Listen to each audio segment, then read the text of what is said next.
श्रीगोविन्दं प्रपद्येऽहं दीनानुग्रहकारकम् वन्दे मुकुन्दमरविन्दगदायताक्षम् कुन्देन्दुशङ्खदशनं शिशुगोपवेशम् इन्द्रादिदेवगणवन्दितपादपीठम् वृन्दावनालयमहं वसुदेवसूनुम् नवजलधरवरणं चन्द्रकोद्भासिकरणं विकसितनलिनाश्रियं विस्फुरन्मन्दहास्यम् कनकरुचिदुकूलं चारुबर्हावशूलम् कमपि निखिलसारं नौरीकुमारम् वंशीविभूषितकरान्नवनीरदाभात् पीताम्बराजनबिम्बफलाधरोत्थात् पूर्णेन्दुसुन्दरमुखादरविन्दनेत्रात् कृष्णात् परं किमपि तत्त्वमहं न जाने। श्रीहरिः कल वहाँ गंगा तट पर जो बातचीत हुई थी उसमें ये कहा गया था अंत में, जो अपने सर्वस्व को जलाकर उसके भस्मावशेष पर नृत्य कर सके, नाच सके, वो इस प्रेम के मार्ग पर आए। इस संबंध में यही सज्जन ने स्पष्टीकरण करने के लिए कहा है। ये एक प्रकार की आलंकारिक भाषा है। इसका अर्थ यह है कि जब तक हमारे मन में किसी दूसरी वस्तु की आकांक्षा है, वो जब तक आकांक्षा पूरी जल नहीं जाती, दूसरी वस्तुओं में जो हमारी ममता है वो जब तक जल नहीं जाती, ये सर्वस्व जला देने का अर्थ किसी वस्तु को जलाना नहीं है। वस्तुओं में, प्राणियों में, परिस्थितियों में जो हमारी आसक्ति और ममता है उनको जला देना है। और उसके साथ साथ जरा सी भयानक बात मालूम देगी, परिस्थितियों को जलाने का अर्थ समझने में जो कुछ भी हमारी यहाँ लौकिक, भौतिक, सांपत्तिक, शारीरिक और यश कीर्ति संबंधी परिस्थितियां हैं, उन परिस्थितियों की ओर से सर्वथा लापरवाह हो जाना हो, इसी का संकेत है। या दुष्यजन स्वजन आर्यपथम कहित्वा, उद्धव जी ने श्री गोपांगनाओं के संबंध में ये बतलाया कि वे दो चीज जो परम दुर्लभ होती है त्याग करने के लिए, कोई भला आदमी उनका त्याग नहीं कर सकता। या तो कहता है जो अत्यंत निकृष्ट है वो, और या इस स्वजन और आर्यपद की सीमा से बाहर जो निकल गया वो। तो गोपियां निकृष्ट तो थी नहीं। तो जितना भी स्व है, जिस स्व को हम अपना कहते हैं, वो सारा अपना, अपना जन, अपना मन, अपना धन, अपना तन, ये सब यदि बिल्कुल विपरीत परिस्थिति में आ जाए तो और प्रेम की प्राप्ति हो, भगवत प्रेम का उदय हो, तो उसमें अत्यंत आनंद की उपलब्धि होना, यही उसके भस्मावशेष पर नाचना है। जैसे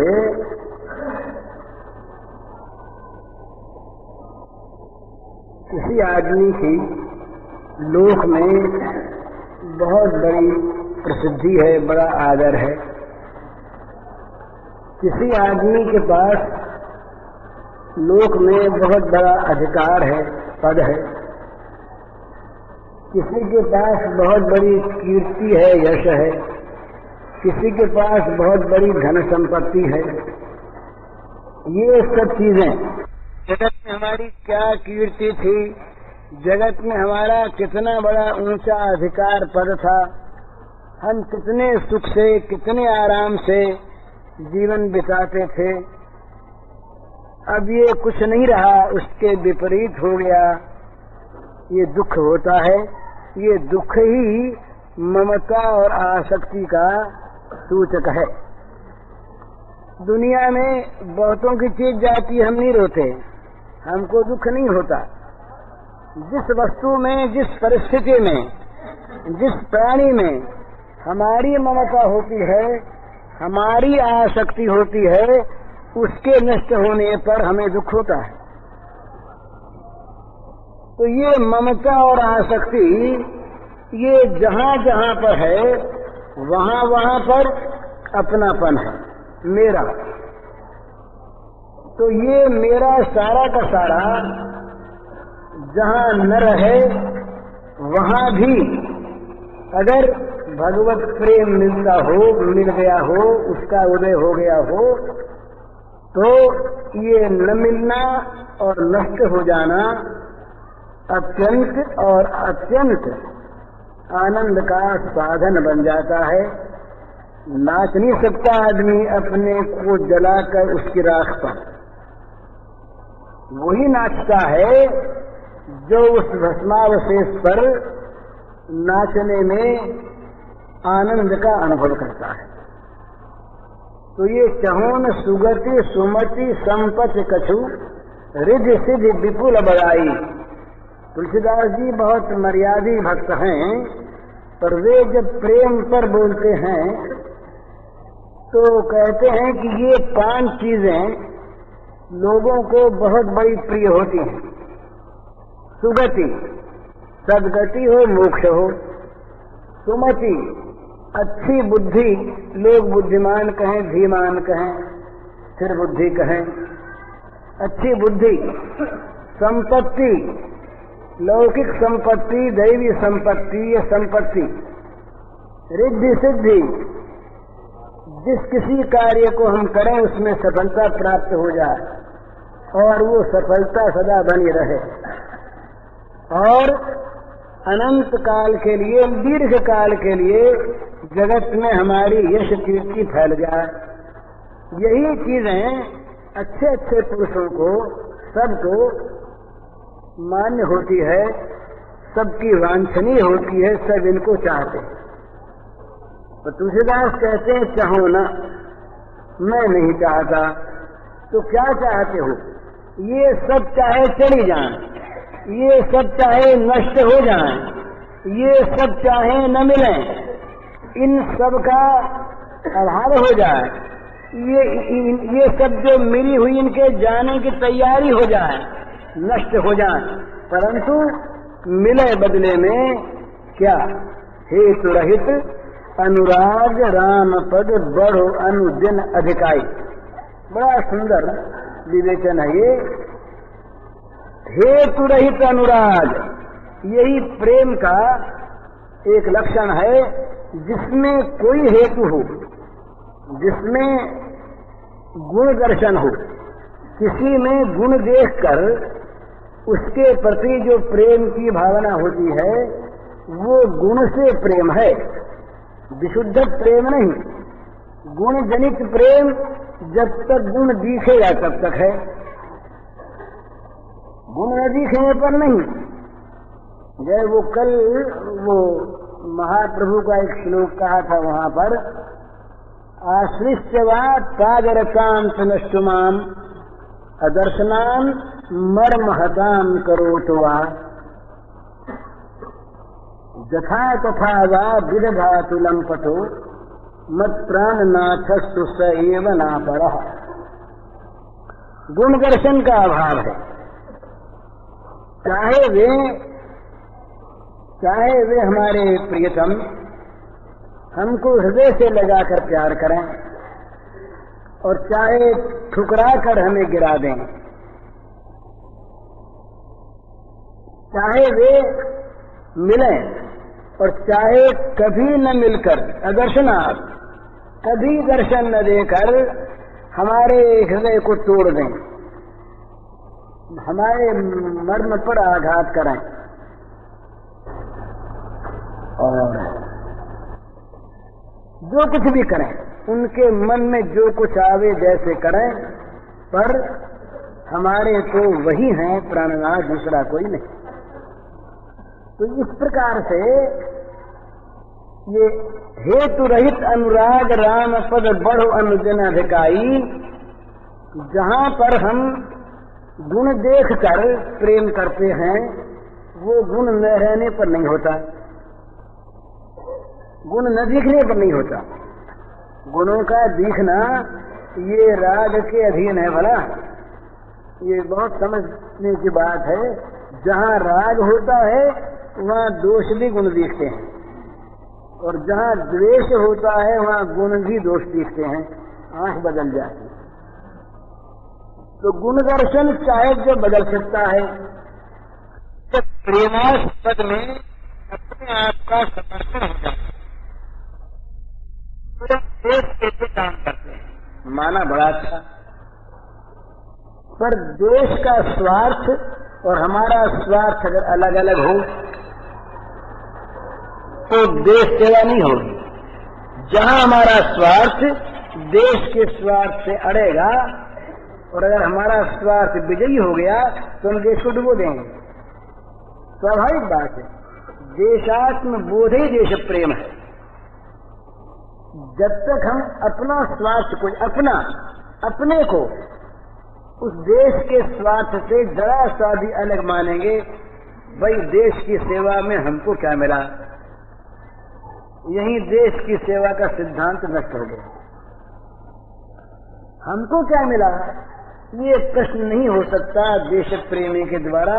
वो तो कहता है देश मैं हूं, देश को जो मिला वो मुझको मिला, देश की जो हानि हुई वो मेरी हानि हुई, देश के साथ मेरा तादात्म्य।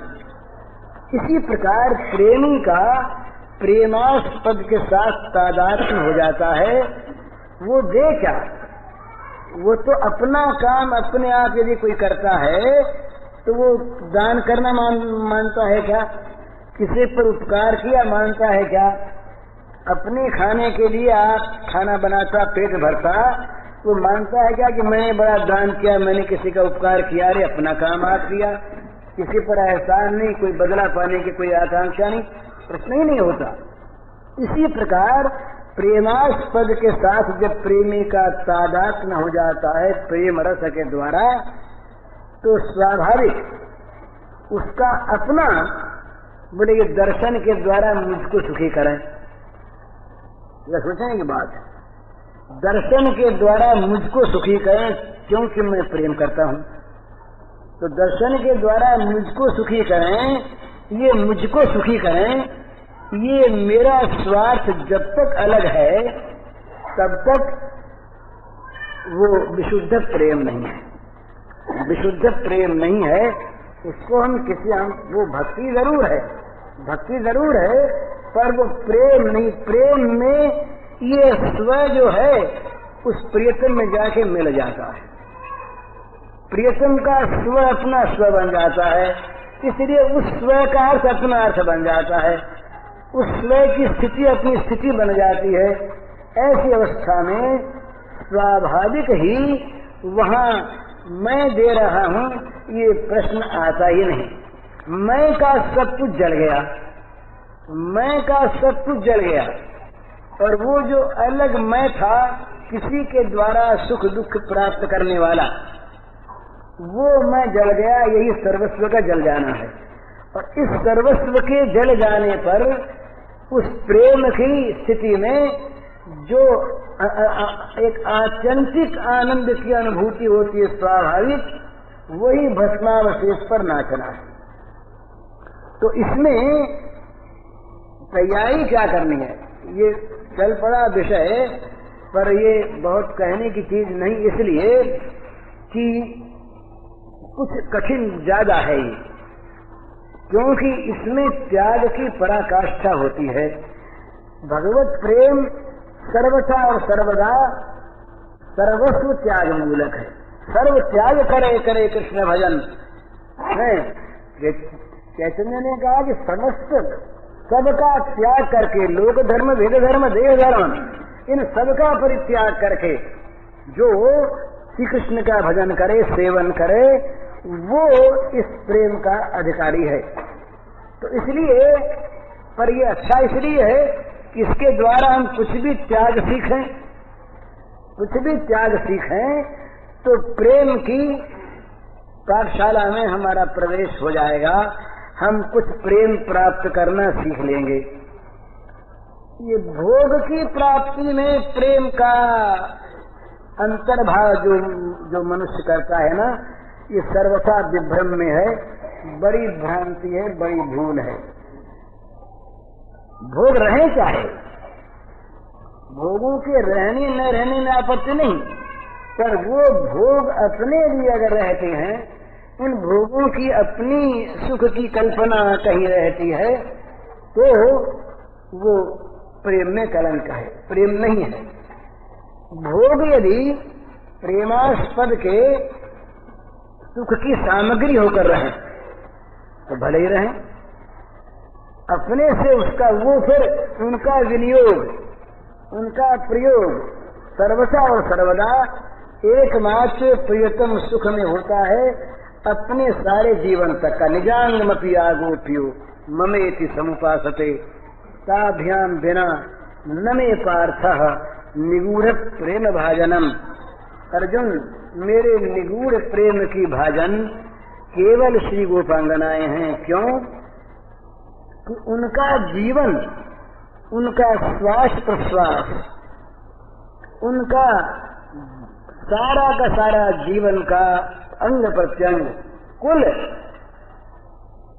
ममेति समुपासते, मेरी उपासना के लिए है।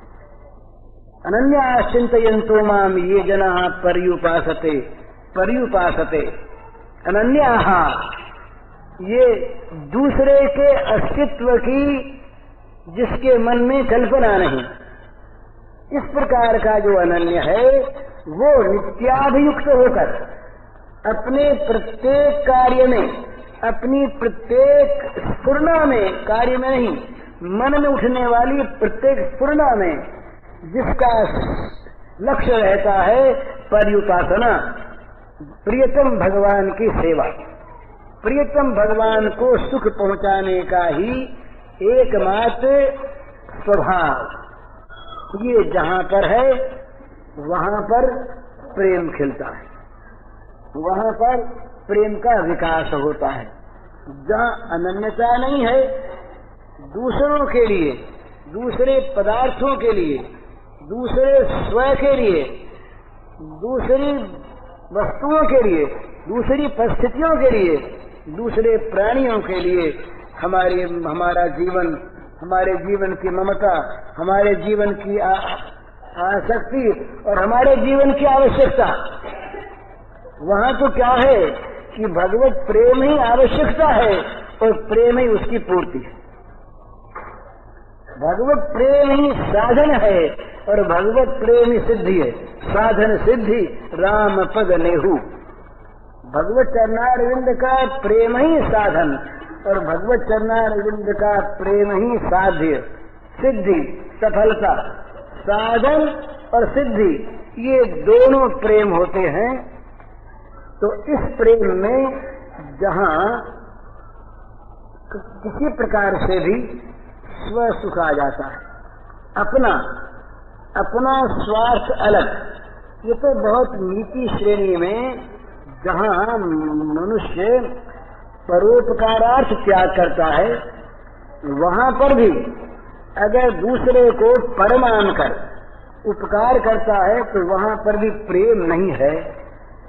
वो भी उसे किसी अंश में दया कह सकते हैं, अच्छी चीज कह सकते हैं, वो उत्तम श्रेष्ठ कर्म कह सकते हैं, पर वो प्रेम नहीं, क्योंकि प्रेम में पर नहीं होता और उपकार नहीं होता, परोपकारी नहीं होता प्रेमी, क्योंकि उसके लिए पर कोई रहा नहीं।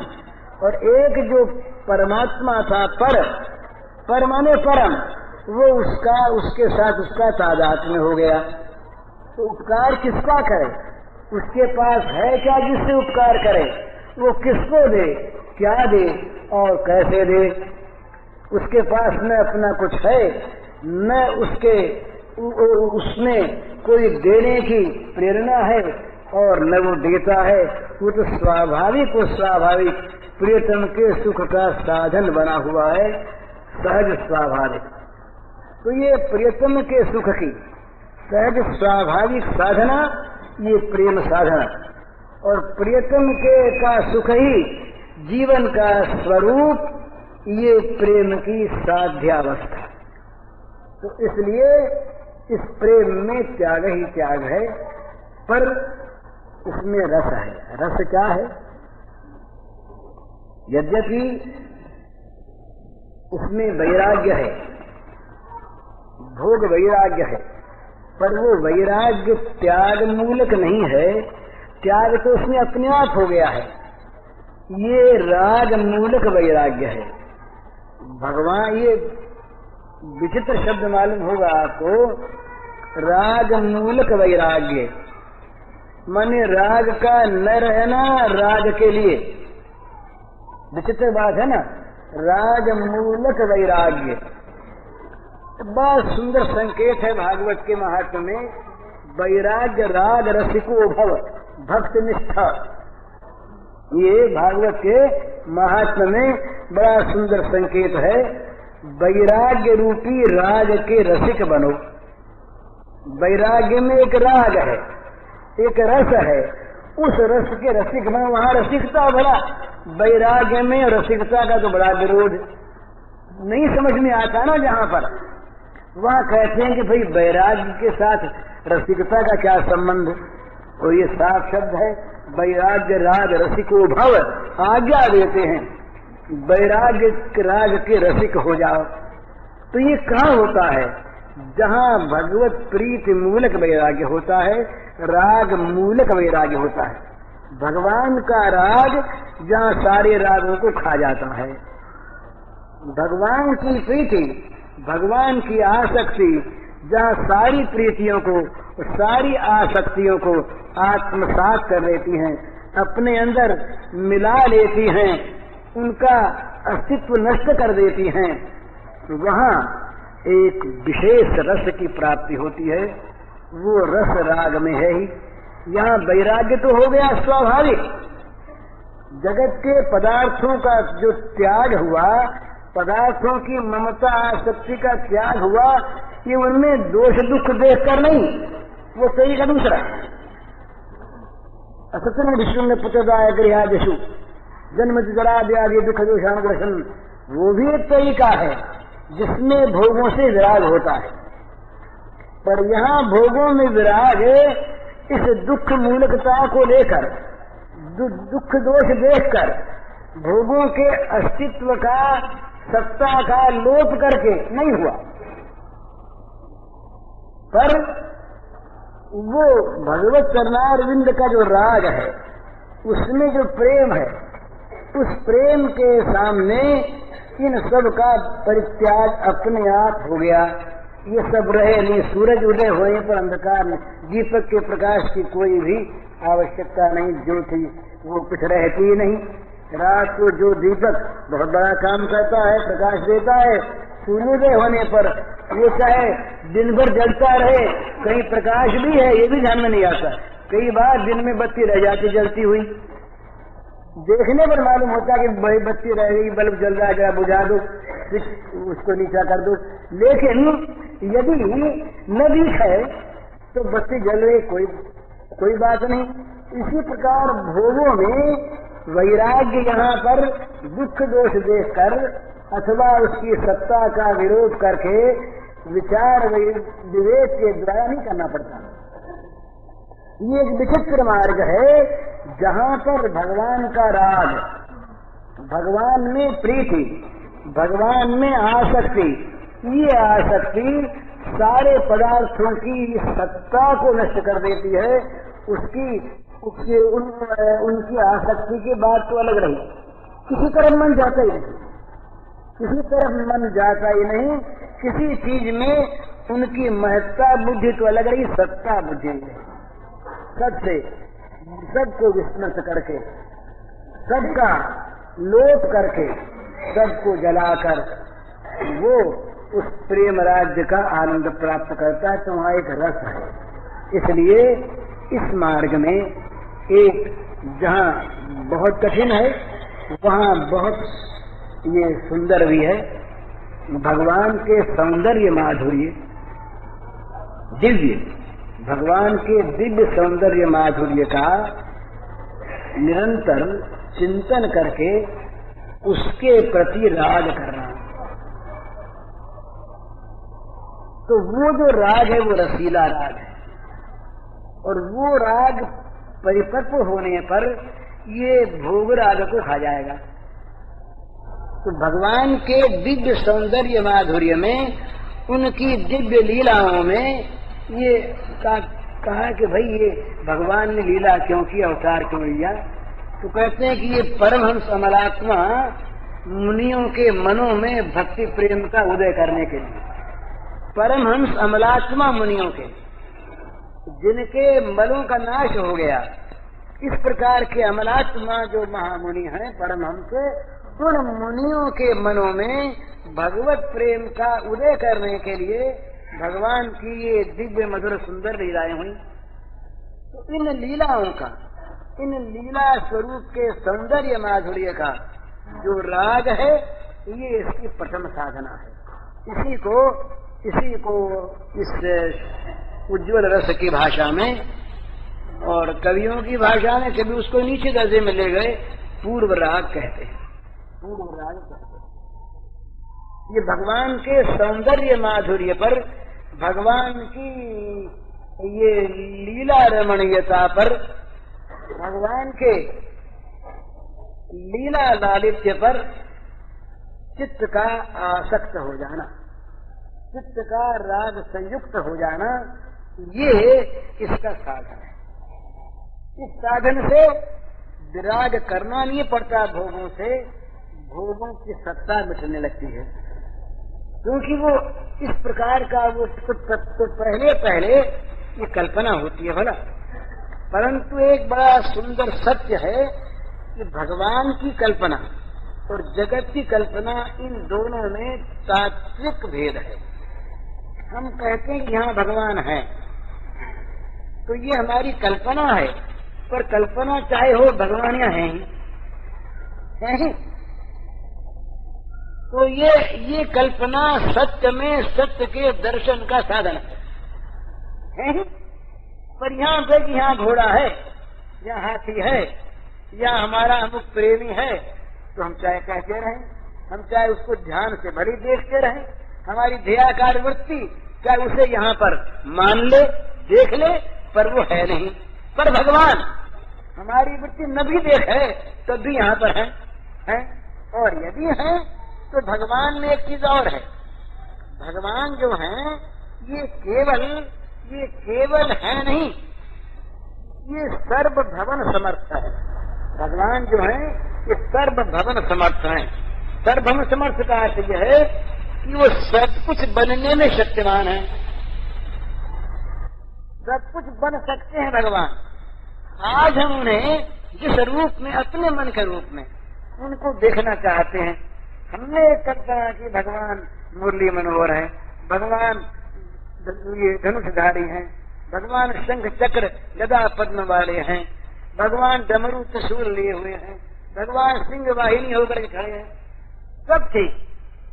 पर ये भगवान सब कुछ ऐसे कैसे हमारी धारणा के अनुसार वहाँ है और उस रूप में प्रकट हो सकते हैं।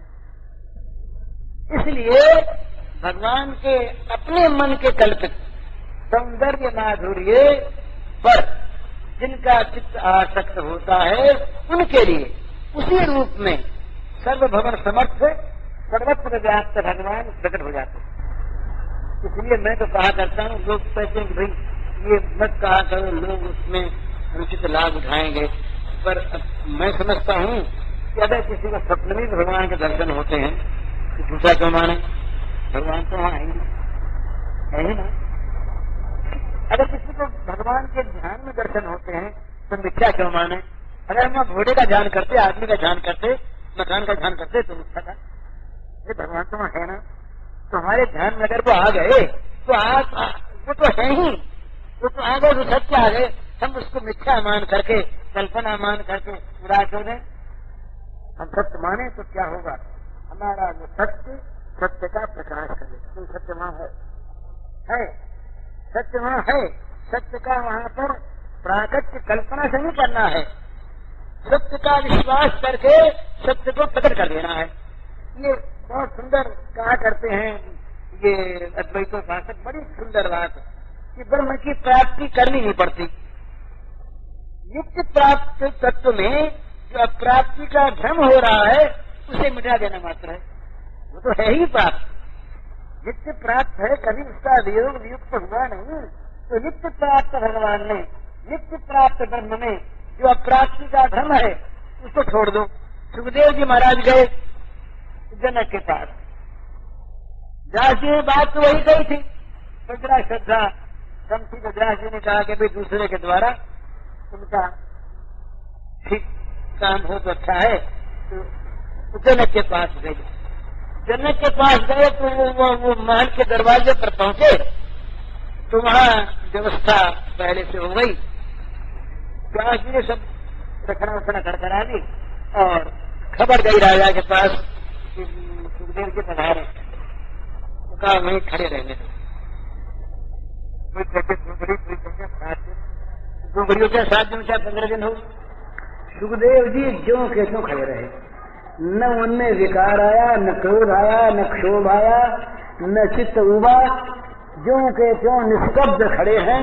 खबर पहुंची राजा के पास, राजा ने पूछवाया, उसके सब CID लगे हुए थे, कोई विकार आया नहीं, क्षोभ हुआ नहीं, क्रोध हुआ नहीं, चित्त उताया नहीं, जैसे वहां लोग खड़े थे उसी प्रकार खड़े हैं। अब राजा ने दूसरी चीज की, बोले इनको ये उसका नाम हम रख देते हैं विनोद भवन, विनोद भवन में भेज दो। अब विनोद भवन में भोग भवन करने क्या उसका नाम, वहां भेजा। वहां सब तरह के इंद्रियों के भोग्य पदार्थ मौजूद और 50 तरुणी स्त्रियां वे सेवा में वहां पर संलग्न। वहां गए तो वहां भी जैसे वहां थे वैसे वहां, न उनको वहां कोई वो विषाद हुआ, प्रतिकूलता में विकार हुआ, न अनुकूलता का हर्ष हुआ। तब जनक महाराज ने सोचा कि अब ये मालूम हो गया अधिकारी, तब उनको बुलाया पास। बुला करके जनक ने पूछा महाराज क्यों पधारे? तो कहा बोध प्राप्त करने ब्रह्म का। तो बोले आपको तो बोध ही है, हम देख चुके बोध का लक्षण। आप जो मान रहे हैं कि मुझको बोध नहीं, ब्रह्म की प्राप्ति नहीं, इस मान्यता को छोड़ दीजिए, प्राप्त ही है।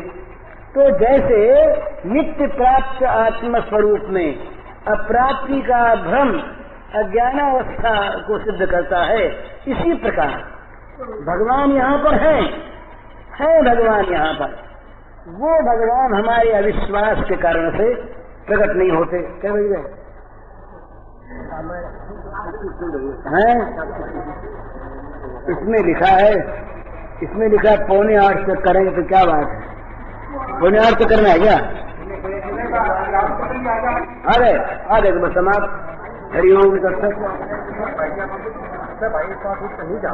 हाँ भाई, ये शेर जी ने कहलवाया कि सब भाई एक साथ उठकर न जाए, अभी रामायण होगी बड़ी सुंदर, तो उसमें अच्छा नहीं हुआ अभी। अच्छा तो 5 मिनट और सही। अच्छा अच्छा अरे अल्लाह मत करो, 5 मिनट और सही ठहरिए। अच्छा 5 मिनट, 5 मिनट की बात और। हाँ 5 मिनट की बात और 5 मिनट एक काम कर रही है, ये इसको पूरा कर दें। ये मैं कह रहा था कि इस प्रेम साधना में वैराग्य होता है, पर वैराग्य वस्तुओं में दुख दोष दर्शन के द्वारा नहीं होता, उनकी सत्ता का ज्ञान के द्वारा, विवेक के द्वारा विलय करके नहीं होता। वो एक पद्धति है, वो साधना बिल्कुल ठीक है। इसमें तो क्या होता है कि भगवान में, भगवान के सौंदर्य माधुर्य में जो एक प्रबल राग होता है, वो राग सारी वस्तुओं के राग को ही नहीं, उनकी सत्ता तक को मिटाकर अपना साम्राज्य वहां पर विस्तार कर लेता है। तो ये फिर कैसे हो? तो इसका उपाय यह है कि सौंदर्य माधुरी को हमने देखा नहीं भगवान के, तो कौन सा करें? तो इसका उत्तर यह है कि जो आपके मन में आवे, भगवान का रूप सौंदर्य माधुर्य आप अपनी इच्छा अनुसार कल्पना कर लें, कुछ भी कर लें, इस तस्वीर को देख लें, अपने मन से कर लें, और जहां आप चाहें वहीं भगवान की कल्पना कर लें। तो क्या बात है, भगवान वहां पहले से मौजूद हैं, आपकी कल्पना से पूर्व भी। क्यों कि वो सदा सर्वत्र स्थित हैं, उनकी सत्ता में कहीं कोई अभाव नहीं होता। दूसरी बात, भगवान सर्वभवन समर्थ हैं, वो सब कुछ बन सकते हैं। यहाँ अगर हम किसी और का ध्यान करते, किसी सांसारिक वस्तु का, तो वो न यहाँ पर है और न कहीं और कहीं से वैसा बन सकती है, परंतु भगवान यहाँ पर हैं, और हम जिस रूप में उनको देखना चाहते हैं वही रूप वो बना लेने में समर्थ हैं, और सारे रूप उनके हैं। इसलिए वो रूप जो है, हम जो ध्यान करते हैं, हम जिसका चिंतन करते हैं, वो रूप हमारे सामने सत्य मानने पर सत्य रूप में प्रकट होगा। और भगवान का रूप जब सत्य रूप में प्रकट होगा तो उनके अंदर जो दिव्यता है, जो स्वाभाविक अप्रतिम सौंदर्य है, जो परम दिव्य, परम अलौकिक, वो अशेष सौंदर्य माधुर्य का वो रसामृत समुद्र है, वो वहां पर छलकने लगेगा, क्योंकि वो उनका स्वाभाविक है। अरे कोई आदमी आएगा यहाँ प्रकट होगा, हम चाहे उसको किसी रूप में देखना चाहते हो, पर वो चाहे उसकी पोशाक दूसरी हो जाए, पर वो तो वही रहेगा। एक बड़ा गौर वर्ण का आदमी है, उसको हमने कहा तो इस पोशाक में आओ, तो उसका गोरा बन कहां ढक जाएगा, काला कहां ढक जाएगा। भगवान जब प्रकट होंगे तो अपने जो अप्रतिम, उनका जो स्वाभाविक दिव्य रूप सौंदर्य है, उसकी छटा उसमें आ जाएगी। तो हम तो निहाल हो गए। उसमें जहाँ राग हुआ, वो राग सारे रागों को खा गया, बैराग अपने आप। तो वहां पर एक रस की उत्पत्ति होती है, दर्शन में रस की उत्पत्ति, उसके चिंतन में रस की उत्पत्ति, उसके ध्यान में रस की उत्पत्ति, उसकी प्राप्ति में रस की उत्पत्ति, उसके अध्ययन में रस की उत्पत्ति। अध्ययन में ही कैसा सुंदर मनोहर है, बंसी भूषित करा नवनीर नाभागा बाबा, कैसा बढ़िया, ऐसा ऐसा मोर में मुख लगाए। उस दिन अपने ध्यान की बात हुई थी ना, तो मुझे तो बड़ा अच्छा लगा, मैं बोल रहा था, पर मुझे बड़ा अच्छा लग रहा था, औरों को भी लगा होगा, न लगा हो तो उनकी बात। पर वो पर वहाँ कोई संसार को दुखमय बनाकर छोड़ने की बात कहे तो उतना अच्छा तो शायद नहीं लगेगा। वैराग उसमें भी होगा, उसमें भी होगा। वो वैराग होगा, वो ऐसी चीज बदले में दे देगा कि फिर दूसरे सब राग होगा ही नहीं। वो जो भगवान के सौंदर्य माधुर्य का जो राग है, वो जिस वैराग्य को उत्पन्न कर देगा भोगों से, वो वैराग्य फिर वैराग्य रहेगा। क्यों कि जिस राग की वस्तु उसने प्राप्त किया है उसके सामने ये सदा के लिए फीका हो गया, सदा के लिए नगण्य हो गया। तो ये बड़ा सुरक्षित मार्ग है और इसमें अंत में बड़ी कठोर साधना होने पर भी ये बड़ा सरल है सबके लिए। तो मैं तो ऐसा मानता हूँ कि ऐसा लोग अगर करने लगे तो उनको लाभ होगा, पर मेरा आग्रह वाग्रह नहीं है, जिसकी इच्छा हो करें और नई सिद्धांत कोई माने। मैं तो ऐसे ही उठपटांग बोल देता हूँ, जो इसको सिद्धांत के विरुद्ध मानते हो वो न माने, उनके लिए कोई आग्रह नहीं। जिनको अच्छा लगे और जिनकी रुचि हो वो करें, न अच्छा लगे वो अपने घर, हमारे घर कोई आपत्ति ही नहीं। भैया ये पूज्य श्री भाई जी के इस प्रवचन का शीर्षक है वैराग्य राग के रसिक हो जाओ। इसका कैसेट संख्या है 200। यह प्रवचन पूज्य श्री भाई जी ने ऋषिकेश स्वर्गाश्रम में 24/6/1963 को गंगा तट पर दिया था। नित्य तृप्त जो रहते ज्ञाता भी हो जाते तृप्त, वे हरि मातृ सन्निहित समझ रहे अपने को नित्य तृप्त। शुद्ध सत्व जो परम पुरुष है जिनमें नहीं त्रिगुण संश्लेष, क्रोध वर्ण करे होठ काटते वे दिखता न क्षमा कालेश। जिनकी शुभ स्मृति ही हर लेती जन के क्रोध आज सब दोष, प्रकट कर रहे वे हो काम प्रत्यत प्रतिभाजन पर रोष। पूर्णेश्वरी युक्त जो नित स्वराज्य श्री के परमाधार, वही लोभवश चोरी करते घुसकर माखन के भंडार। जिनके भय से यम कुबेर सब करते नियमित सारे काम, यष्टि क्षुद्र वे देख जनन कर बन जाते भय रूप ललाम। भय रूप वही बन जाते हैं। चौड़ी विशंकित नेत्र देखते बारंबार द्वार की ओर, आ न जाए मैया मारेगी मुझे समझ अपराधी चोर। भय विह्वल हो भाग चले हरि सहज की प्रगति में कर वृद्धि, पकड़ लिया जाकर मैया ने असफल हुई ईश्वरी सिद्धि। पकड़ हाथ मैया ने छड़ी दिखा अति डांटा कहा शांत, वानर सखा अदांतात्मन तू हुआ धृष्ट अति ही दुर्दांत। आज मिटा दूंगी मैं तेरा सब चतुराई का अभिमान, रोने लगे आंख मलमल कर एक हाथ से श्री भगवान। जिनकी माया रज्जु कठिन से बंधे अखिल अग्नित संसार, देव दनुज मुनि मनुज चराचर है सब पर बंधन विस्तार। पर जिनकी शरणागति से ही कट जाते तुरंत बंधन, बरबस वही बंधे उखल कमनीय कर रहे मधुक्रंदन।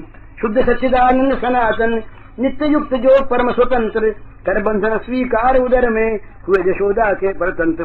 जिनके अतुरेश्वर्य सिंधु के बिंदु बिंदु में विश्व अपार, डूबे रहते नित्य लांग कर उसे कौन जा सकता पार। कभी नहीं हो सकता जिन असीम की सीमा का निर्देश, नित्य अनंत पूर्ण चिद घन का नहीं प्राप्त हो सकता शेष।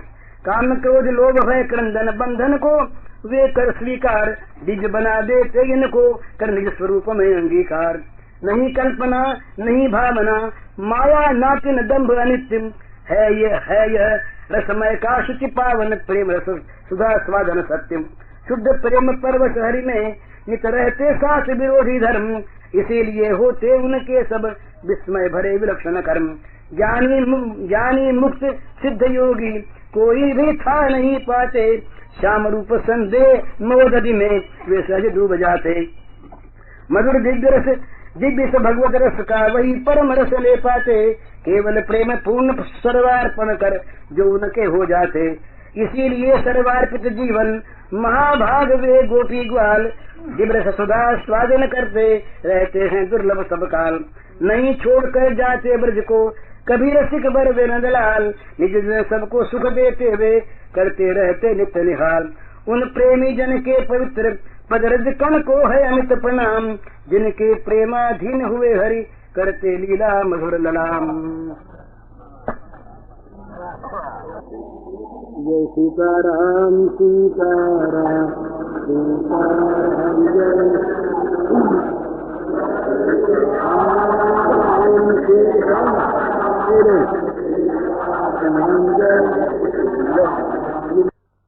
जय सीताराम सीताराम सीताराम जय